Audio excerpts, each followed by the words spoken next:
Assalamualaikum warahmatullahi wabarakatuh. Perkenalkan saya Ervita Aprilia Rahman dengan NIM 28920500040, kelas reguler plus, prodi manajemen bisnis, mata kuliah ekonomi syariah. Dosen pengampu saya Ibu Ade Purnadamayanti, SEMM. Latar belakangnya ini kita langsung aja ya teman-teman.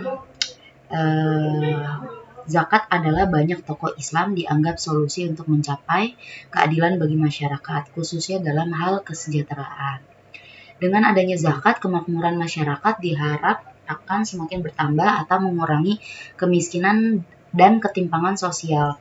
Selain itu, kesenjangan ekonomi tidak bertambah luas yang berakibat terjadinya kecemburuan sosial. Keadaan demikian akan dapat direalisasikan apabila zakat benar-benar dikeluarkan oleh kaum muslimin yang sudah memenuhi syarat yang telah ditetapkan oleh agama dan pastinya dikelola dengan benar. Suatu hal yang penting dalam masalah ini adalah pengelolaan zakat yang meliputi pertama perencanaan, perorganisasian, pelaksanaan, dan pengawasan terhadap pengumpulan dan pendistribusian, serta pendayagunaan zakat sehingga dapat sesuai dengan tujuan diwajibkannya zakat.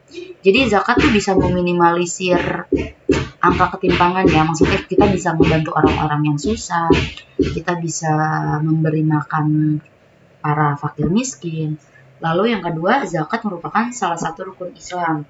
Tidak hanya wajib bagi Nabi, tetapi juga sebagaimana yang ditegaskan dalam ayat-ayat Al-Quran dan di dalam hadis Nabi serta konsensus umat Islam dari dulu hingga sekarang. Dari dalam ajaran Islam, Al-Quran terutama, ada dua perintah yang selalu dikemukakan secara bergandengan, yaitu sholat dan zakat. Zakat adalah dorongan keagamaan, niat baik dan ikhlas dalam rangka ibadah kepada Allah Subhanahu wa Ta'ala sebagai dasar pendekatan untuk mendekatkan jarak antara miskin dan kaya, lemah dan kuat guna mewujudkan kesejahteraan dan keadilan. Zakat juga dikenal sebagai suatu ibadah yang dituntut dari mereka yang mampu dan dapat dipandang sebagai tali pengikat yang akan memelihara erat antara hubungan sesama manusia. Di samping hubungan kita dengan Allah Subhanahu wa Ta'ala yang akan menyegarkan semangat dua aspek yaitu pembagian dan pembayaran. Unsur mutlak dari nilai yang terkandung dalam penafsiran adalah masalah pembayaran zakat. Hal ini sebenarnya dapat dijadikan sebagai pemicu bagi umat Islam agar lebih giat dalam bekerja dan berusaha untuk mencukupi semua kebutuhan sendiri, bahkan mempunyai kelebihan sehingga ia mampu menjadi pembayar zakat, bukan menjadi yang menjadi objek zakat. Lalu yang keempat, sebab dalam ibadah zakat mengatur tentang adanya hak dari seorang muslim yakni membutuhkan terhadap harta muslim lain yang mempunyai kelebihan atau mampu sebagaimana firman Allah Subhanahu wa Ta'ala. Jadi memang diwajibkan apabila kita memiliki harta lebih, itu memang dari penghasilan kita itu memang sudah ada di ayat Al-Quran, ada 2,5% hak mereka yang hidupnya kurang yang tidak seberuntung kita ya teman-teman. Agama Islam dalam syariatnya membagi zakat menjadi dua macam, yaitu zakat mal dan zakat fitrah. Zakat mal apa sih? Zakat mal yaitu zakat yang harus dikeluarkan setiap umat muslim terhadap harta yang dimiliki yang telah memenuhi syarat haul, nisab, dan kadarnya. Menurut Undang-Undang 23 tahun 2004 tentang pengelolaan zakat, dalam penjelasan pasal 4, zakat mal adalah pembagian harta yang disisihkan oleh seorang muslim atau badan yang dimiliki oleh orang muslim sesuai dengan ketentuan agama untuk diberikan kepada yang berhak menerimanya. Zakat mal dikeluarkan adalah emas, perak, binatang, tumbuh-tumbuhan, dan barang perniagaan. Orang yang disepakati wajib menerima yang mengeluarkan zakat mal ialah orang Islam yang merdeka, balik, telah sampai umur dewasa ya, berarti berakal dan memiliki nisab milik yang sempurna. Syariat terakhir memiliki nisab diperuntukkan kepada zakat mal yang telah mencapai 1 tahun. Zakat fitrah berbeda dengan zakat mal dari berbagai segi. Zakat fitrah lebih mengacu kepada orang, baik pembayaran zakat muzaki maupun penerimanya mustahik. Sedangkan zakat mal lebih mengacu pada harta. Penunaian zakat fitrah bertujuan untuk, kalau zakat mal ini memang biasanya rutin dari penghasilan kita setiap bulan. Kalau zakat fitrah itu biasanya seringnya pada saat Idul Fitri biasanya. Membersihkan seseorang yang baru menyelesaikan ibadah puasa dari noda-noda yang mengganggu kesucian ibadah puasanya. memberi kelapangan bagi kaum fakir miskin, terutama dalam hal sandang dan pangan pada hari Idul Fitri. Zakat fitrah disebut zakat badan atau zakat jiwa karena dizakati adalah orang. Kewajiban mengeluarkan zakat fitrah harus disertai 3 syarat, yakni harus Islam, mulainya terbenamnya matahari pada bulan Ramadan sampai dilaksanakannya sholat Idul Fitri. Ada kelebihan, maksudnya yaitu seorang itu mampu, artinya mempunyai kelebihan makanan pokok untuk dirinya dan keluarganya pada hari raya semalam. Orang yang berhak menerima zakat fitrah adalah orang termasuk ke dalam 8 asnaf, dan orang-orang yang berhak menerima zakat telah ditetapkan oleh Allah Subhanahu wa Ta'ala. Lalu arti muamalah dilihat dari segi bahasa, merupakan sebuah kata yang berasal dari kata amala, yuamilu, muamalah yang berarti perlakuan dan tindakan terhadap orang lain. Hubungan kepentingan muamalah berarti saling melakukan atau saling menukar. Artinya perbuatan muamalah adalah perbuatan yang melibatkan lebih dari satu orang yang berakibat timbulnya hak dan kewajiban. Sedangkan fikih muamalah adalah hukum-hukum berkaitan dengan tindakan manusia dalam persoalan keduniaan. Misalnya jual beli, hutang piutang, kerjasama dagang, perserikatan, kerjasama dengan penggarapan tanah, agar memenuhi syariatnya, maka adalah yang disebut fikih muamalah. Adanya fikih muamalah menjadi rambu-rambu kita dalam menjalani roda kehidupan kepada siapapun itu, baik saudara seiman kita maupun mereka yang berbeda keyakinan. Ini tuh menjadi pengingat ya teman-teman, jadi kita nggak bisa seenaknya hutang piutang, jual beli, kerjasama dagang, semuanya ada peraturannya, ada ketentuannya. Seorang muslim yang mampu secara ekonomi wajib menyisihkan sebagian harta yang dimiliki untuk diberikan kepada orang-orang yang berhak menerimanya.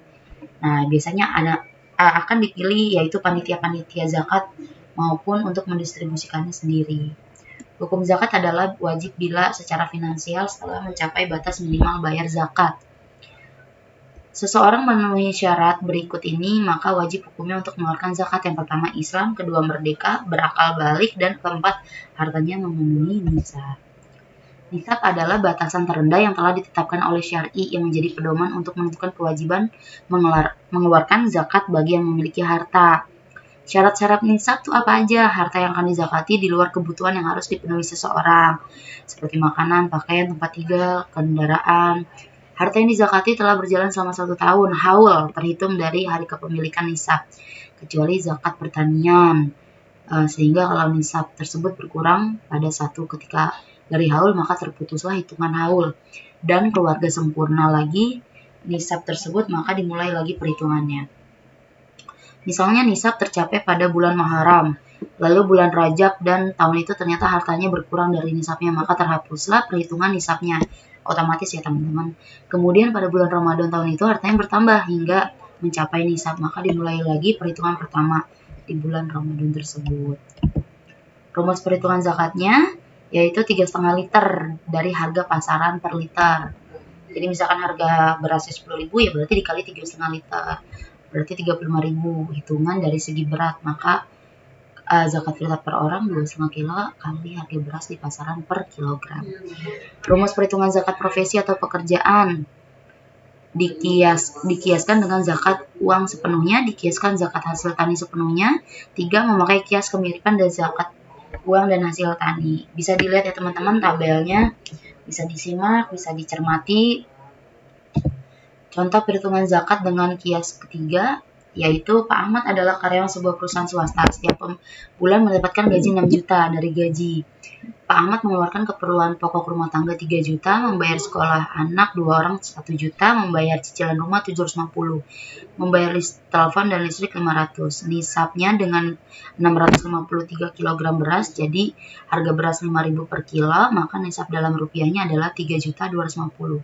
Kadar zakatnya 2,5%, haulnya setiap menerima gaji.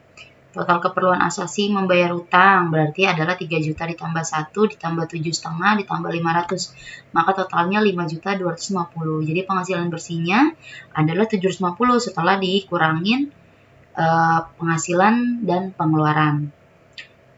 Tidak mencapai nisab dari 3.265.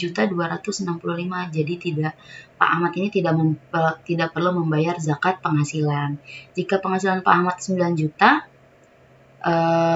maka penghasilan bersihnya setelah dipotong keperluan asasi dan hutang jatuh tempo, maka totalnya 3.750.000. Ini sudah melebihi nisab. Sehingga Pak Ahmad mengeluarkan zakat profesi sebesar 2,5%, 3.750.000, yaitu 93.750. Jadi yang 2,5% yang wajib kita keluarkan ya teman-teman. Rumus perhitungan zakat mal. Zakat mal berlaku untuk harta kekayaan yang dimiliki seorang muslim dengan rumusan sebagai berikut. 2,5% dikali 7 dikali jumlah harga yang tersimpan selama 1 tahun, menghitung nasab zakat mal 85 kali harga emas pasaran per gram. Contohnya lagi adalah Umi mempunyai tabungan 100 juta, deposit 200 juta. Total harta yang dimiliki 1 miliar pada saat itu. Semua harta sudah dimiliki sejak 1 tahun lalu. Misalkan harga 1 gram emasnya sebesar 2,5, 250.000. Maka batas nisab zakat mal adalah 21.250.000. Karena harta Umi lebih dari limit nisab, maka ia harus membayar zakat mal sebesar 1 miliar dikali 2,5%, yaitu 25 juta per tahun. Harta yang wajib dibayarkan zakat mal adalah emas, perak, uang simpanan, hasil pertanian, benda usaha, hasil harta temuan, masing-masing memiliki nisab dan mengeluarkan zakat yang berbeda-beda. Nah, jadi banyak banget nih kalau kita mau jabarin kewajiban-kewajiban kita sebagai umat muslim tuh apa aja. Harta kita, tabungan kita, penghasilan kita, itu ada perhitungannya sendiri ya teman-teman. Semoga kita terus dikasih kemudahan, kemampuan dalam mencapai apa yang memang harus kita keluarkan semuanya. Sekian penjelasan dari Vita. Kurang lebihnya, wassalamualaikum warahmatullahi wabarakatuh.